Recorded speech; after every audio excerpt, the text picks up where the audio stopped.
So, is the gaming industry a little bit greedy? No, the gaming industry is full of wondrous adventures, but at the end of the day, you gotta look at something like Mario Kart World and say, am I still gonna be willing to play AAA games in the next couple of years? Because $80 for a game is a pretty ridiculous price. Now, for this demonstration, I'm gonna just speak everything in America's kind of money thing. I'm from Canada, so it's kind of a little bit different. So, just for your understanding, I'll do the American thing. So, let's just say that you were gonna buy a game for what is it? $60. You wanna have fun with that game. You're gonna play that game for maybe 50 hours. Now, if you were gonna buy an indie game on the other hand for like $20, those games you could just keep getting different games and different indie games, different developers, and half the time those indie games are phenomenal. They're like exceptionally good. Like, look at games like Hollow Knight, where it's a pretty interesting platforming strategy game that is really cheap oftentimes. It's on sale a lot. Look at games like Terraria. That game right there, you could sell for like 20 bucks, and there you go. So I have a feeling, what if Nintendo were to, you know, make their games $50 instead of $80? Then the more broad audience will want to buy those games. Let's just say that you don't have all the money in the world. You can't just go out and buy everything. Don't you think that buying a cheaper game would be like, you know what, this isn't a total waste of money? Because, so, look at this. Mario Kart World is actually $110 in Canada, and that's ridiculous for a video game. Like, you're looking at this and you're like, what happened in the last couple of years? How did it go up $30? And yeah, it's a pretty ridiculous time. So I bet if Nintendo were to put Mario Kart World as a $50 game, more people would be willing to buy it, and it has a chance to become, once again, the most sold game on Nintendo Switch 2. Right now, if you're not going to be the first owners of Nintendo Switch 2, you're not just going to go out and buy that system immediately. You only got a certain amount of time to get your Mario Kart bundle or whatever. Then what? Then are you going to buy the game for $80? Or are you just going to be like, I'm going to go and get myself a computer and play some indie games? See? Like, now you're losing sales because you didn't want to make the game a little bit cheaper. Fine, sell the console at a higher price. But selling games with that console for also a high price is a ridiculous thing. Is Mario Kart World looking like a great game? Yeah, of course, it looks great. But is it really worth buying this game for a high price? Then let's just say you're not the Mario Kart, the biggest fan of Mario Kart. You're not the main gamer that wants to play Mario Kart nonstop. It's more like a party game to you. Then you're spending $80 on a thing that you're going to play once in a while as a party game. Or maybe you play games just with your family or whatever. Sell the games on a loss, then you make up for it. Let's just say that it took $100 million to develop Mario Kart. Now, this could be completely bogus. I have no idea what it took to develop Mario Kart World, but let's just say that it took that. You sell it for $50, you only need 2 million people to buy your game, then you make up for it. Then if 3 million people, oh look, you made $50 million in profit. See, don't you think that if you were to sell the game at a lower price, then there you go. Because right now, the current trend for the gaming industry is we're going to sell all our games at this price because it works.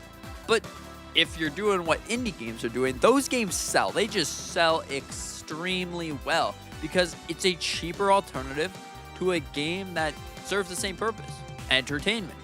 So sell the main AAA games at a lower price, then you'll be like, you know what, this game's cheaper. Oh, this game's cheaper than this game. I'm gonna get this game. If you want a Mario Kart game, so get a Nintendo Switch 2. That can boost your system sales because you're selling the game at a lower price. People are gonna be like, okay, so I get the system, okay? I get the system, and I don't have to pay that much for games. So then I could get maybe this game this week, a different game next month, whatever. You get more engagement with essentially what they're doing.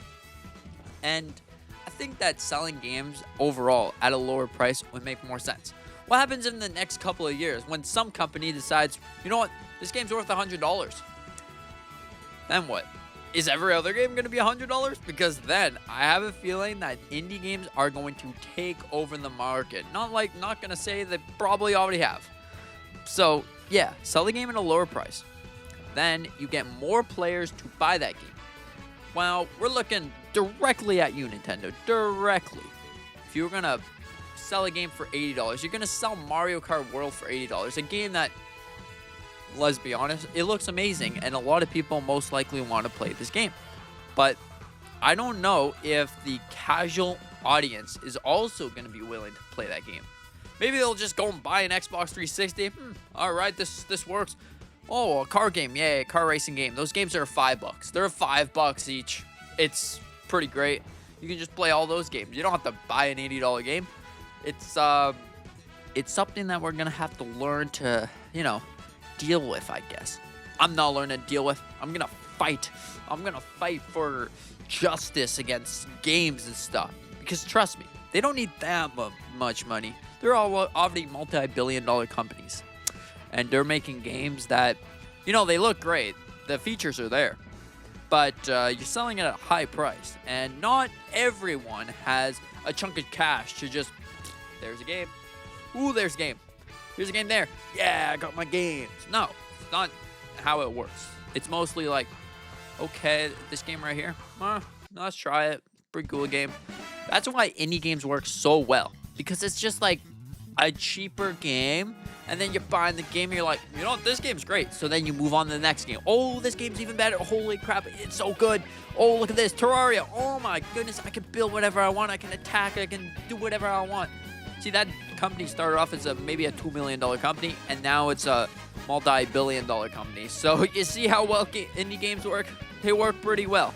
Now, you see, if you're already a multi-billion-dollar company, you can sell your game at a lower price and make more profit off of that game. Because it doesn't make sense to sell your game at a high price and then what? The casual audience, the families, the grandpas who are going to want to buy for their kids for Christmas or whatever.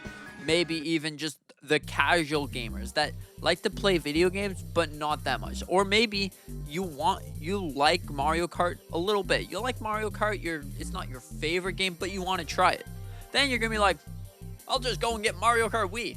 Or, I'm going to go and get Pokemon different game, because those are all expensive. But anyways, the point is, selling a game at a cheaper price allows your more casual audience to play. And about 65% of the entire gaming industry is casual gamers. They're not professional gamers that like to sit there, I'm playing the game, yeah, woo. It's more like, yeah, thanks, Grandpa, for the gift. I really, really appreciate it. You want to play some Mario Kart with me? Woo! Yeah, sure, son. Sell at a lower price. I'm just saying. I'm no developer, but I'm just saying. If I were a developer, I would make that bad boy at a whatever and then sell it at a loss. Because, then a lot of people would be like, this game's cheap. Yeah, cheap game. Just make sure that the game is good. So, see, if Nintendo were to follow suit with Mario Kart World, don't you think that this would be the way that they'd I'm going to sell Nintendo Switch systems. Yeah, let's go. See, I mean, technically, you could already get the game for $50. Just get the bundle. But what if you don't like digital games? I don't like digital games because it's just like, if you get banned, it's just gone. Your digital game is gone. Then you have to buy the $80 anyways. And you just wasted $50 on your digital game. I don't know. Overall, it's just a sticky situation right now. It's just like, I feel like it's better to sell games at a loss and then make up for it in long time sales, but could be wrong.